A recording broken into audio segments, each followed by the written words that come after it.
తలస్నానం చేసే ముందు ఒక గంట, గంటన్నర, 2 గంటల ముందు ఈ ఆయిల్ మాస్క్ అప్లై చేసేసి తర్వాత స్నానం చేస్తే చాలా మంచిదన్నమాట. ఏం ఆయిల్స్ తెలుసా? మీరు పూర్వం రోజుల్లో ఫస్ట్ వాడిన ఆయిల్ అందరికీ ఆముదం, తర్వాత కొబ్బరి నూనె, తర్వాత వచ్చిన నువ్వుల నూనె, ఆ తర్వాత వచ్చింది ఆలివ్ ఆయిల్. ఈ 4 ఆయిల్స్ తీసుకోండి, సమపాళల్లో తీసుకోండి. వీటిని కలిపేసి ఉంచుకుని కాస్త అప్లై చేయటానికి ముందు వేడి చేయండి, కొంచెం మరగాలి.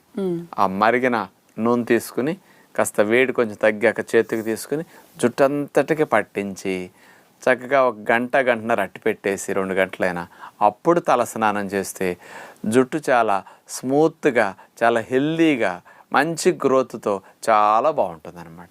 అందుకని ఇవన్నీ సైంటిఫిక్గా ప్రూవ్ చేసిన ఆయిల్స్ కాబట్టి లోపలికి నష్టం అన్నారు కానీ బాహ్యంగా భలే లాభం అంటున్నారు. జుట్టుకు మాత్రం మీరు పెట్టుకుంటే చాలా